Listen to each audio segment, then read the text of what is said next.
Heart-led visionary leaders create legacy of impact and income through the channel of entrepreneurship and do more good in the world. You will get access to all our amazing speakers today and walk away with great wisdom and inspiration so that you can level up yourself and your business to the next level. Okay, let's level up, purpose-driven entrepreneurs and CEOs. I'm so glad to have you back with another amazing event, a virtual summit. I'm so honored to have on our panel today so many other amazing purpose-driven entrepreneurs who are going to share their work and their passion with you. And of course, walk away with amazing insight and information that I know absolutely will help you align your life and business on purpose. Most importantly, help you create the income and the profit that you are looking for in your companies. Thanks so much again for joining us. Just reminding you that the Life School helps visionary leaders, I should say, grow their legacy purpose-driven businesses through inner alignment, marketing, sales systems, and team, so they can maximize the impact they get to have in the world. And of course, do more good in the world through the journey of entrepreneurship. And just reminding you, because a community, what's a community without its vision and values? Our vision here at the Life School is to empower CEOs to realize their life's purpose through legacy entrepreneurship. And our mission is to become the most influential global community in purposeful entrepreneurship and impacting the world to become a better place. And lastly, our values are community connection, service, growth, freedom, and contribution. So without further ado, I would love to welcome to our virtual stage all our amazing speakers today. Welcome, everybody, and thanks again for your time. I know how time can be one of the most scarce, but also our most important commodities as human beings. So I really value that you are here today, and I look forward to learning a little bit regarding each one of you. So I will start with my first guest speaker, Milo Shapiro. Milo, thank you so much for coming here. And let's start with an introduction. Can you share a little bit around a few, I should say, of the most meaningful moments that led you to the work that you're doing today? And before you start, Milo, can you all mute yourselves, please? I hear some background noise, just like Zoom. And then when it's your turn, please open up your microphone so that we make sure that your message is heard loud and clear. That's a very important value to me personally. So Milo, welcome. Thanks so much. So to your question, how I ended up doing what I do and how it came to have meaning to me, I've been doing motivational speaking since 2002 or so, involved with the National Speakers Association. And as I was giving my presentations, people kept lingering afterwards and saying to me, would you work with me on my speaking skills? Would you come and help my staff? I kept saying, no, I had years of Toastmasters and I've had years with National Speakers Association, but I've never really been trained to help other people. You should find someone who does that. And finally, one person, I just wasn't listening. Some people were clearly saying there was something about me that they wanted to learn from me. And I didn't have anything against it. Just, that who am I to do that kind of feeling. So one guy came up to me after, he said, I really think you're the one who's supposed to help me. And I said, why? He said, I'm selling on QVC. It's 90% of my business. And they told me they're going to cut me if I don't sell more. And they say it's because of my stage presence. And it's in 2 weeks. Please help me. I said, well, okay, sure. Let's do what we can. And he came over. This is so long ago. He came over with VHS tapes and we watched his presentation. And I said, they're right. I hate to say it, but I can see why people aren't warming up to you. And so we worked on 3 specific things about what he was doing with his energy, what he was doing with his voice. And I got excited about helping him because it felt good and it felt fun. And he went back to Pennsylvania for his segment, 7 minutes as usual. And 5 minutes into his segment, he had completely sold out his product. They didn't know what to do with 2 minutes of dead air. And afterwards, they said to him, what did you do differently? And he said, I hired a speaking coach. And when he came back and told me that, I thought maybe I should be doing this for other people. So I added it to my website, and SEO was way easier in 2004 than it is now.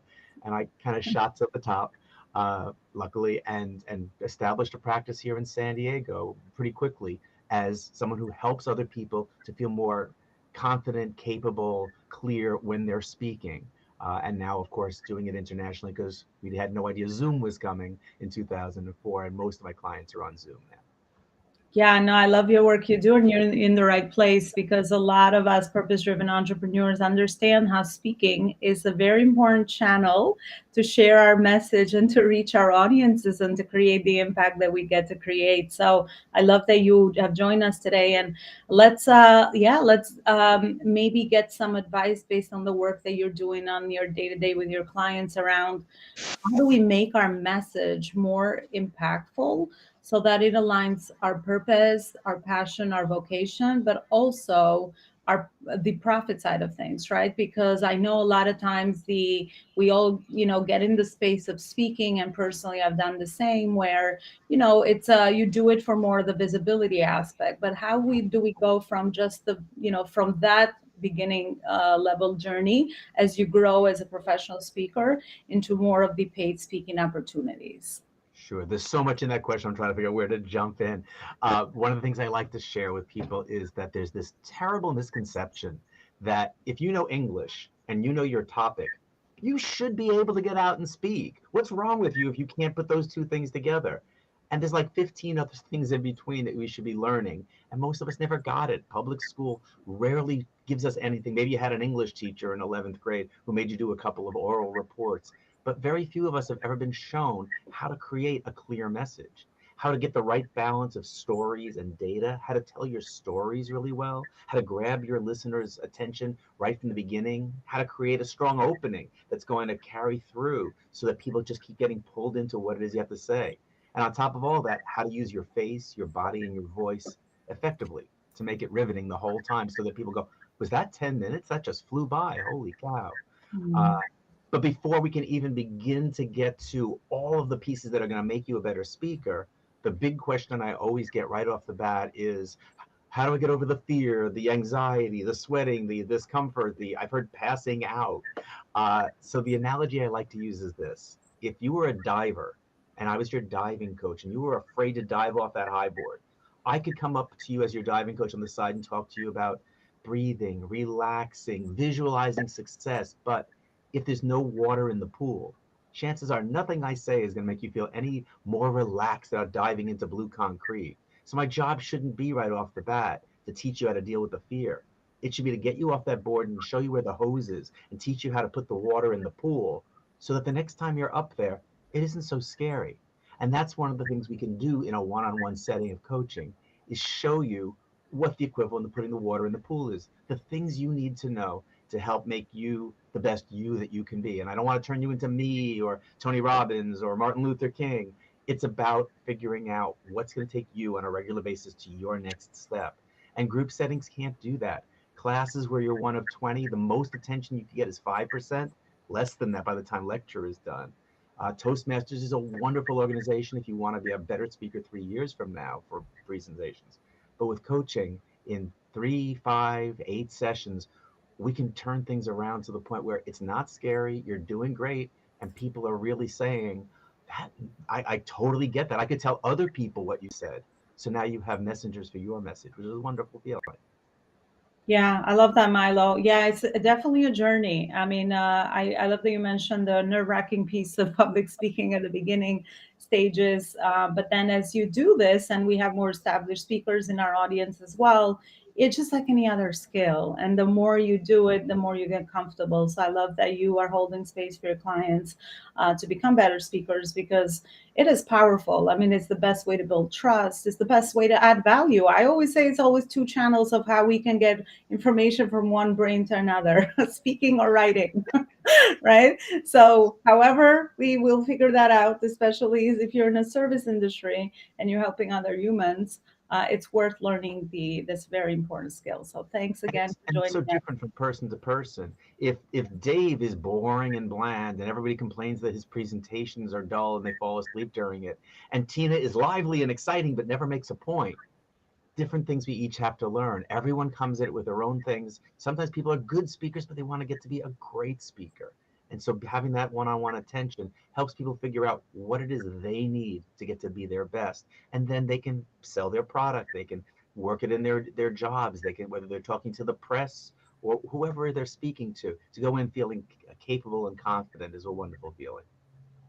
Absolutely. And there's definitely a framework to be more impactful because you want to position yourself for what the audience is going to also want to learn and to grab attention, because that's also a very important piece of anything that we do. Well, thank you so much. I know, Milo, you have to run I because do. business and duty calls. Where is it that people can continue the conversation with you? Sure. I would love people to learn more about it at miloshapiro.com. That's MILOSHAPIRO.com. Thanks so much, Alana. All right, thank you for coming. And yes, Milo is also inside our Facebook group and community here at the Life School, so he'll be tagged and you'll be able to connect with him. Thanks again. Bye bye. All right, welcoming another amazing speaker to our virtual stage, Selena Bosherin. I hope I'm saying your last name correctly, Selena. Welcome. Welcome. Yeah, it's Bosherin. Thank you for having me. Great to be here. Such a pleasure. So, Selena, the same question. If you could share some of the most meaningful moments that led you to the work you're doing today, it really uncovers your story. And we love a good why. Why are you doing what you're doing? Okay, so many components, but I suppose where I'll start. So my background is very, very varied. And at the time where kind of I think that led me to this moment, I was working as a careers advisor. So part of my job was talking to people about their skills, what they were good at. And I noticed quite a few people that came to me had great ideas for businesses. And they really didn't look at it as very much. They weren't really valuing the skills that they had. And for me, I found that I was really able to say to people, you know, you're great at cooking. Actually, these are the steps that you could use to put in place. And it was seeing the difference that that made to people in terms of their value. You know, they might have been not in a job, they might have been stuck in a job that they hated. And then I was able to say, well, actually, you could do this. And these are the steps that would lead you to it. And that sort of, first of all, started helping me to think, actually, there's something in this. You know, there's something that's part of this. The other element that was really important as well, again, through my community work that I was doing, I was asked to support a children's centre or a cluster of children's centres. So I supported them, the team, the leadership to work together in terms of team cohesiveness.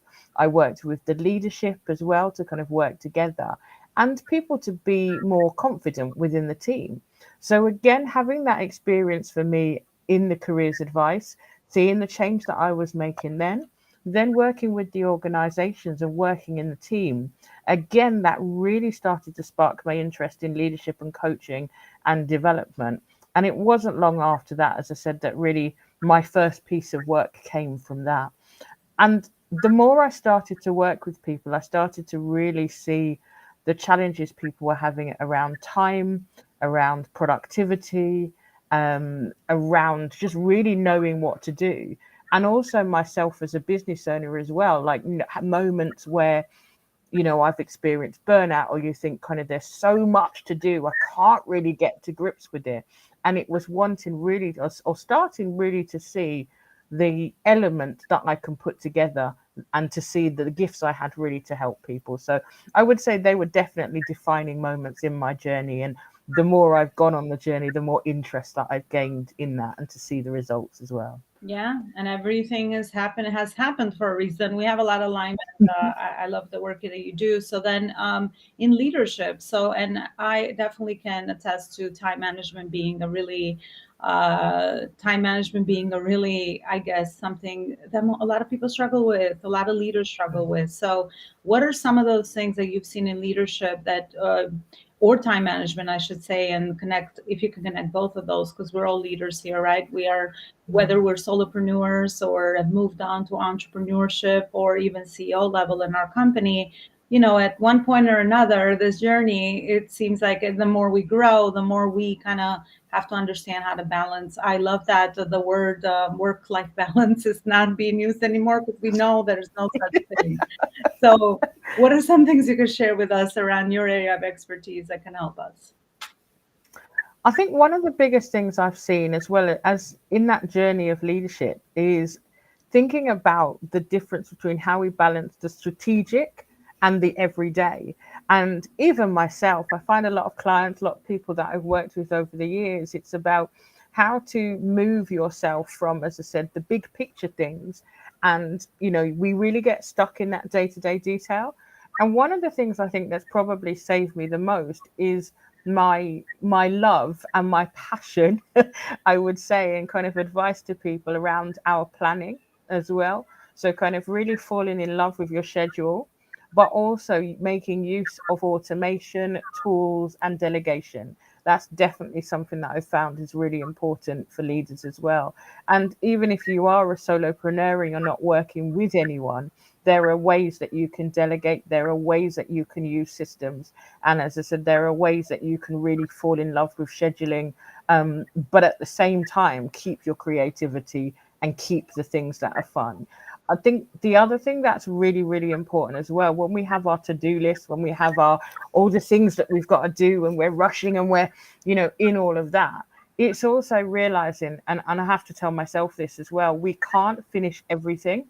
We want to get through our lists every day, but it's about priority management. What is important today? How have I moved forward?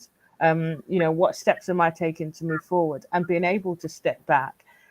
The other thing I think is moving out from hustle culture as well. That's definitely been something I've battled with. I know lots of entrepreneurs battle with, and leaders in general, where we think it's about doing more and more and more. But the ability to step back, the ability to, you know, to reflect, I found was really, really important. So we're being really conscious about the work that we're doing rather than just getting caught up in that day to day. Yeah, amazing, amazing advice. I love that you mentioned priority and being intentional with the work that we do, and we can't have it all and we can't finish it all all at the same time. Because sometimes I struggle with that mindset myself, being an overachiever and overcoming some of those perfectionistic tendencies. Like, okay, I can do it all, just I can't do it all at the same time. So learning how to prioritize and really focus on one task at a time and breaking even big projects down, because it seems like if you're going to start a Yeah. big project, right, like launch a new offer, or start a podcast or speak places or whatever that is, it seems like very overwhelming. But when you kind of get it down to those nitty gritty small tasks, it seems very, very manageable. And then over time you just get better at it. You just keep continuously improving the process. So yeah, I love the work you do. Absolutely so necessary for leaders to understand this at all levels. And sometimes I find myself saying, I thought I learned this lesson. Why am I struggling with this again?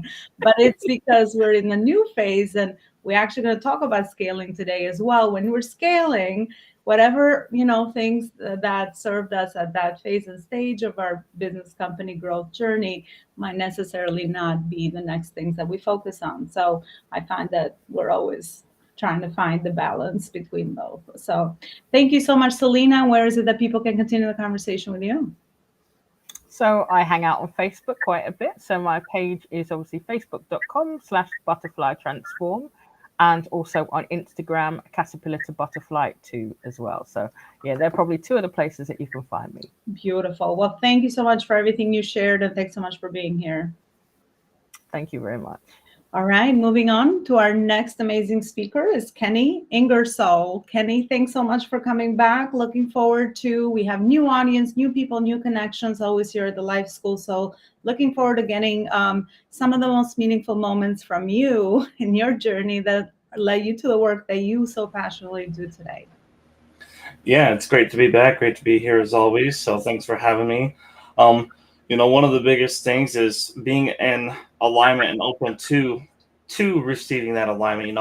I started out totally different field than where I am now, and it didn't even cross my mind that I'd be in the financial services industry 20 years ago.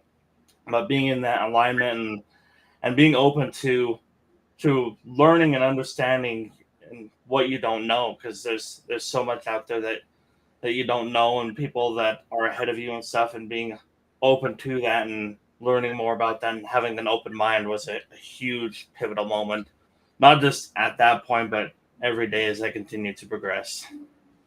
Yeah, absolutely. I say the same about entrepreneurship. I never thought I would be an entrepreneur, right? And that's the funny twist of life, or plots of life, that we find ourselves in new industries and creating impact and service, and we fall in love with it, and then it becomes our vocation, and then we want to help more people, and the cycle just keeps going. So yeah, absolutely. Kenny, can you share with us a few of the things that you do helping your clients day to day in the financial services industry that you feel is that message that you get to share with the world, and you really feel like the education, this part of the educational piece about sharing what is it that people need to know, so they can again become more abundant in this financial aspect of their lives. So yeah, education is key because even yesterday I didn't know what I didn't know, and excuse me, and you learn so much, as long as you're open to it. Like there's one avenue that worked for my parents, so because their grandparents knew, because that's all their grandparents knew, and it just kind of evolves that way. But um, when you get outside of that and you learn something new, you're like, okay, what does this look like? And being open to that, it may not always be the best fit, but you know, um, you're always eating vanilla ice cream because that's what you've been doing for the last 7 generations in your family. But then someone introduces you to chocolate and strawberry and butter pecan. You're like, holy cow, which one works best for my situation? And getting being able to accept and acknowledge that you don't know everything, and that you are willing to learn more and be vulnerable and stuff like that. I talk with my clients and I'm vulnerable. Hey, I was here in this boat. Um, I have this saying: Are you honest or are you Instagram honest? Because Instagram, there's the flashy cars, or the life's perfect, or you're always on the beach, but in real life, you're you're stuck at home eating McDonald's and ramen noodles or whatever.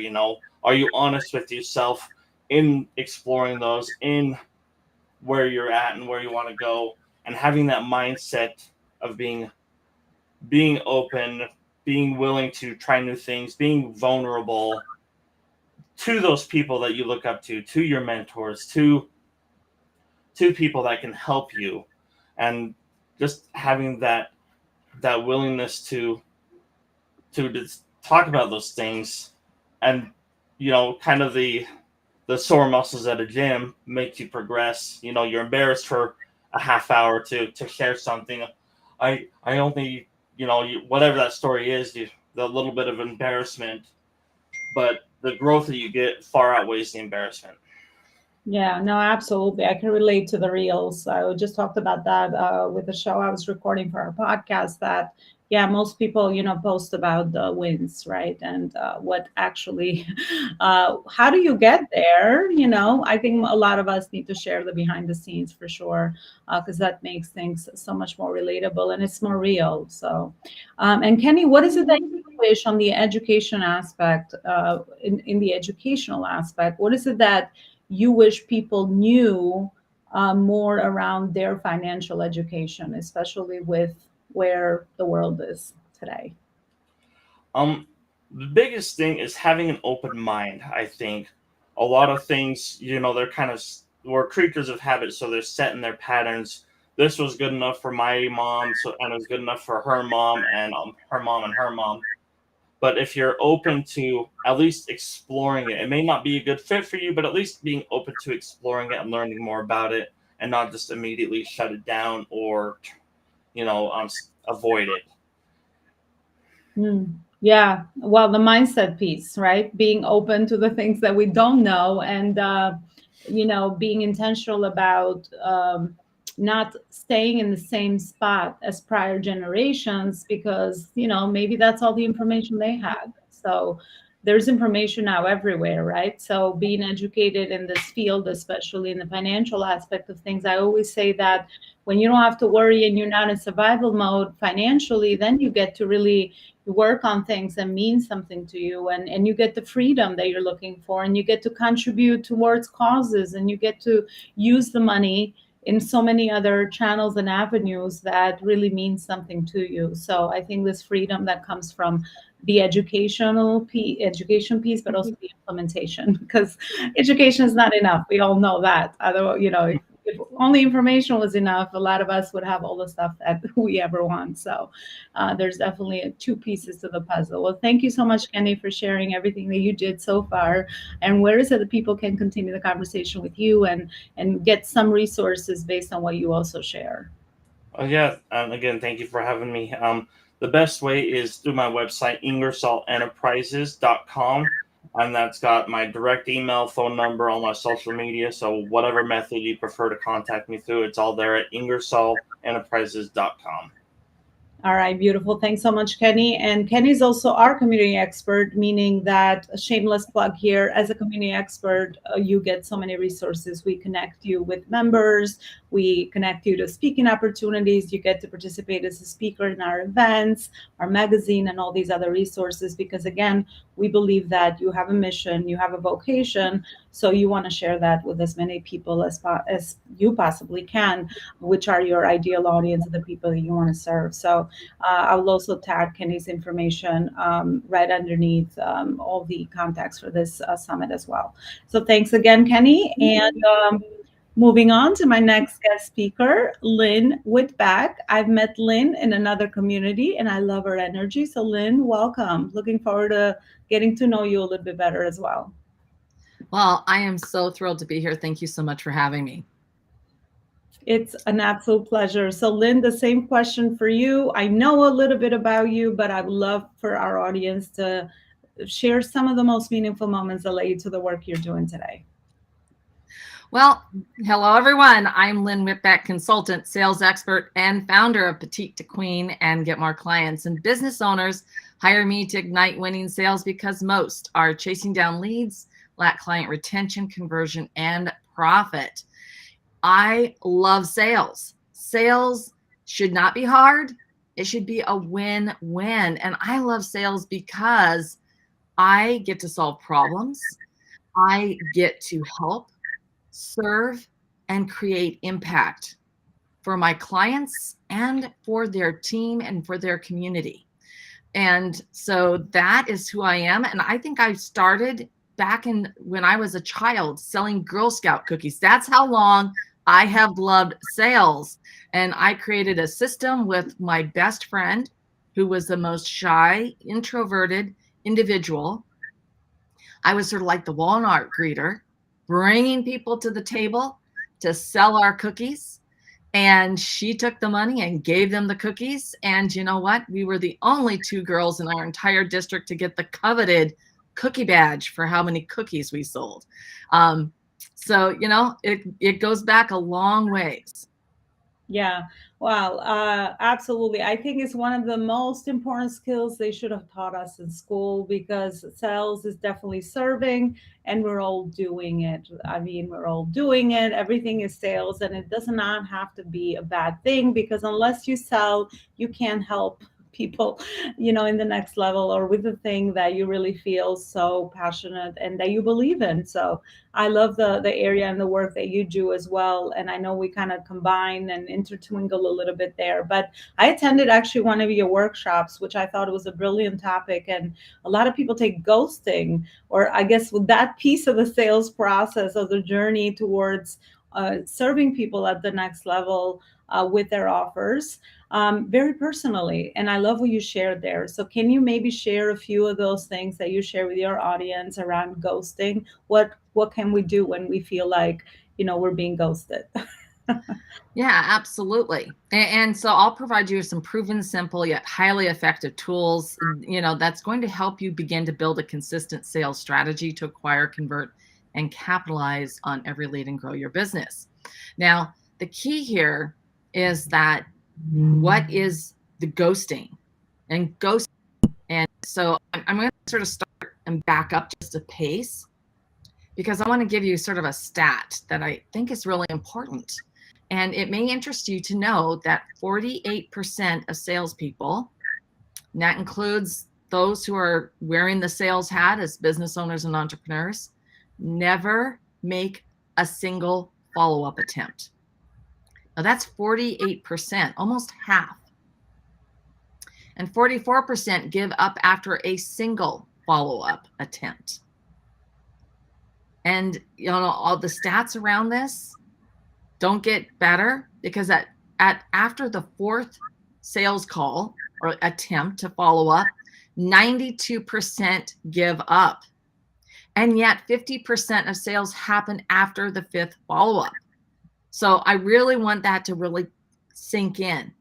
Most people are not ready to buy in the instant, and they get busy, so most people and most sales happen after the fifth follow-up. And so that's what we're talking about with ghosting. I mean, most of you have probably been ghosted, if not by your prospects, your own clients. I've been ghosted by my own clients, by family members, by peers, by team members. So the question I have for everyone here is, who's ghosting who? Because what does it mean to be ghosted in sales? It means the client does not respond to your calls, emails, or messages. But here's the thing. There is a more important definition, and that's that the salesperson, the business owner, the entrepreneur, does not follow up in a timely manner with relevant information. And I do not mean some stinking lame, pushing this to the top of your inbox. How many times have you seen that just in this last week? Okay, that has no value. It's just going to be skimmed over. Ghosting results from the lack of a consistent, value-driven follow-up process. Now, there are other factors. They could include that the individual doesn't have a compelling buying need, a business pain, or an opportunity to justify the sale. So here's the thing about ghosting. When a prospect goes dark, it can be traced to these top 3 reasons. The number one, love for you, get anybody who's live with us, put it in the chat what you think it is. They're busy. They're busy, busy, busy. All of us are busy. And this is the primary reason for ghosting. Everyone gets caught up in the day-to-day, and they miss out on numerous opportunities. I want everyone to think about that one missed opportunity, that golden opportunity. You know that opportunity that you missed out on because you were busy.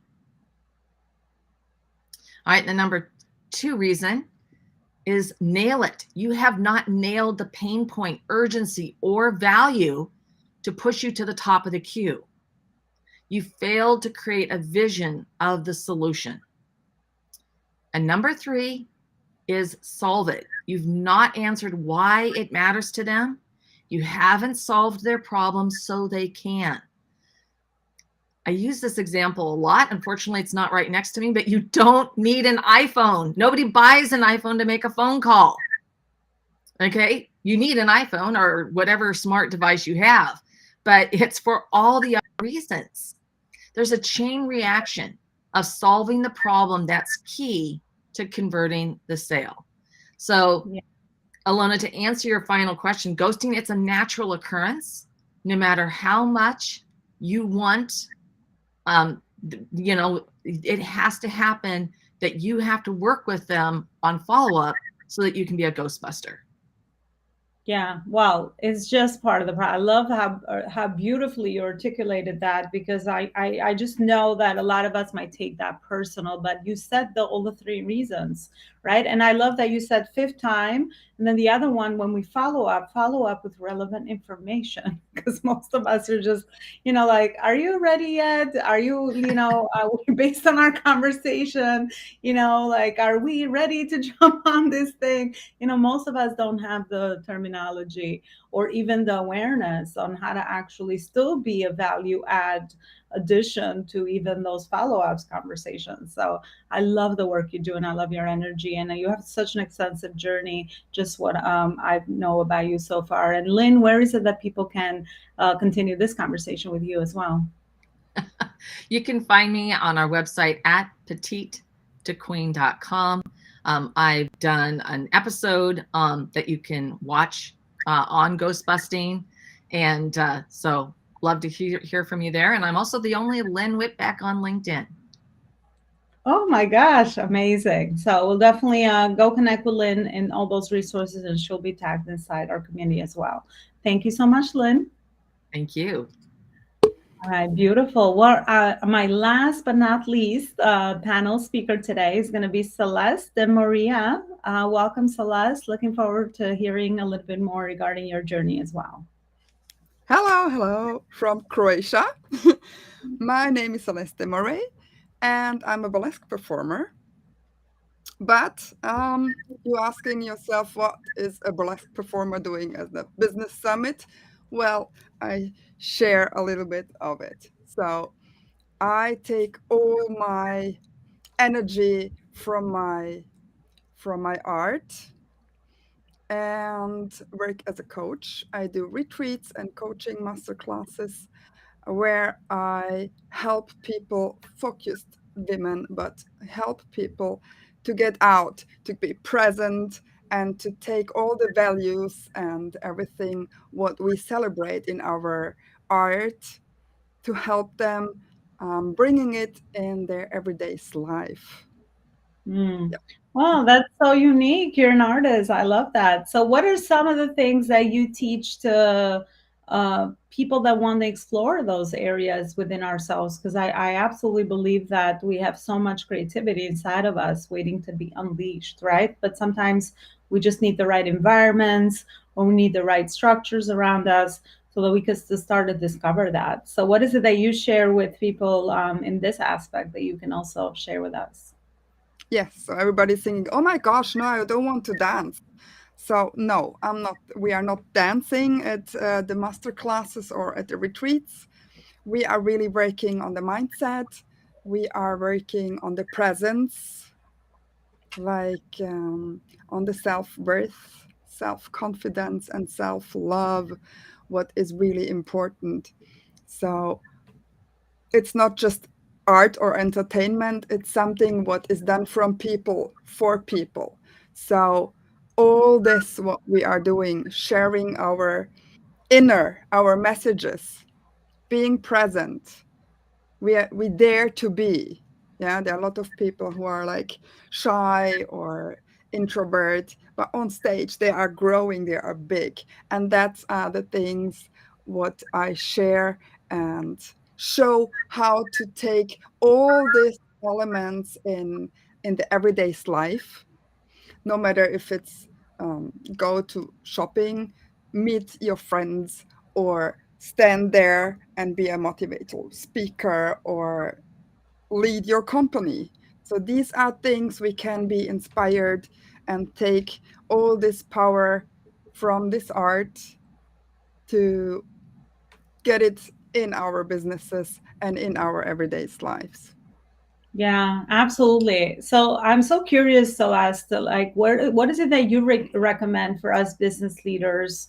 Because I mean, often our vocation or the business world or the things what we do as entrepreneurs takes a lot of our time. How do we make time to tap into these other areas of our lives that really help us become more creative, that bring us joy just beyond the work we do with our companies, or even just things that fill our soul up in so many other ways? Because it could feel like all we do is just be in the business a lot of times, because when you're an entrepreneur, even if you're physically not in your business, you're probably mentally attached to the business. So what are some things that you can share based on your experience that would help us with that?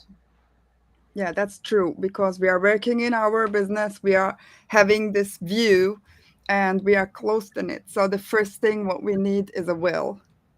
Yeah, and the second thing is just to open the eyes and to be open, like open-minded, and don't say, oh, no, that might don't work for me. Like try things, because I think no matter if we are in the same business, each of us can be inspired by each of us and can turn the other story in our story and find something what we can learn from it. So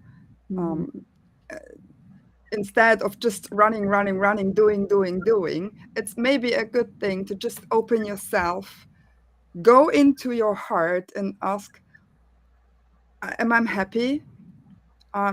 Is it what I really want to do? And how can I change it? And there's also another thing. We are going out, we are strong, but sometimes other people are coming and push us down. So we are all going home. Some of us are saying like, I don't I don't bleep care. And the other people said like, oh, can I do it better? What should I make better? Is it okay what I do? Am I enough? So yes, just sit down, inhale and say, yes, I'm enough. And I just take the time for me and get into my heart to listen, to see, is it the right way what I do? And how can I change it? Yeah. And look a bit outside of my own business. And I think that helps a lot. Like I'm connected with so much people what are even not in my business, and we are still profiting from each other. So I think it's important to just watch and listen and to be open-minded.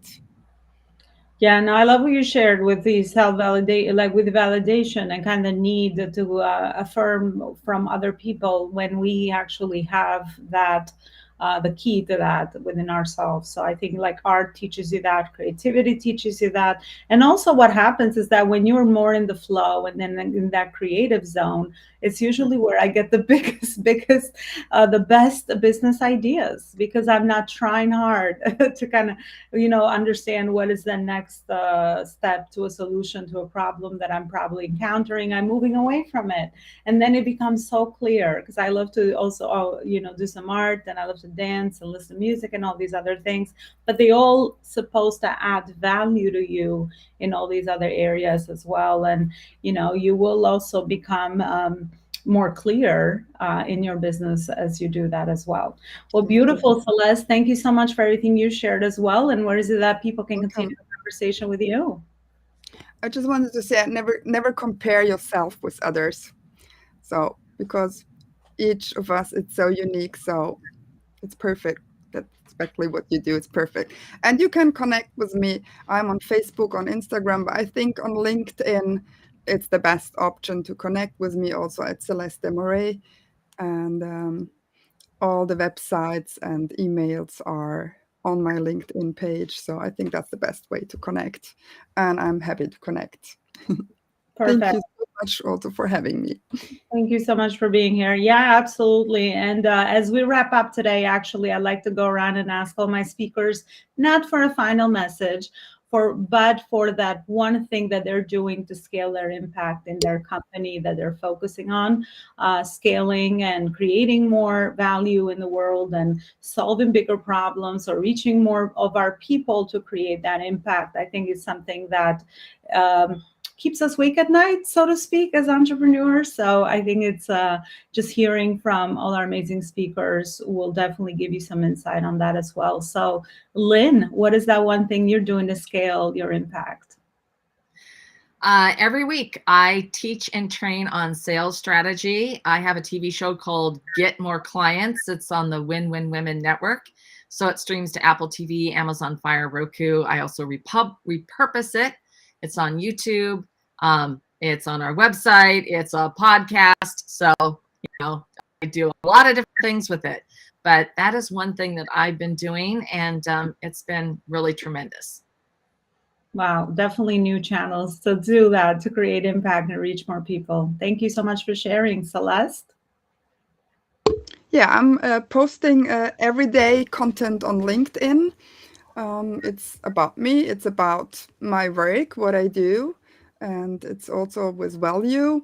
But I'm also producing a congress for entrepreneurs where we help each other to push each other, because I think together we can reach so much more by supporting each other and helping each other. So that's the most thing what I do.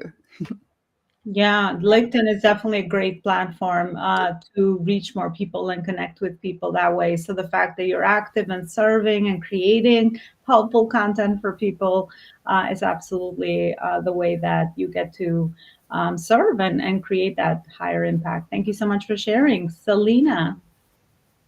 Oh, fantastic question. So, one of the things that I'm doing in terms of expanding my reach and being able to work more one to many is I have a membership that's going to be coming up shortly. So, that will definitely allow me to scale, to reach more people, and to, really change my impact as well. Love that. Absolutely. Thank you so much, Selena and Kenny. So yeah, one of the things is we are hosting a summit called Dare to Dream Big. Not just in the financial space, but in all areas of your life. It's focused all about dreaming big, and so we're doing that. All the information is on the website, so that's coming up at the end of the month. Yeah, absolutely. That's an amazing summit. And I'm so honored that I was asked to actually be one of the keynote speakers there. So thank you so much, Kenny. And great share around the impact each of you are actually creating. And never stop that, because that is why we do what we do. So that wraps up our summit today. I'm so grateful again for all our speakers, everything that they have shared. They will be tagged and they will include all the links. And one of my asks is to definitely connect with one another and nurture relationships, and let this summit, for some of you that have never connected before, be that first steps toward your journey of nurturing and helping one another learn and grow and also expand further. Thank you so much for watching, and I will see you next time with another amazing event here at the Life School. Bye, everybody. I am offering a free 30-minute discovery strategy business growth call for you in order to help you discover the foundational gaps that you might have between your book publishing, branding, marketing, sales, systems, and team, so that you can make more impact and income in your business this year. Even if you decide not to receive the further support that I could provide for you, you will still walk away with amazing wisdom and value from my 20-year experience in helping entrepreneurs and growing my own successful business, in what are some of the gaps that you are experiencing and how to connect those gaps with your ultimate business and life vision. Schedule a call now, as my calendar gets booked very fast, so that you could take advantage of this 30-minute opportunity to have a personalized chat together.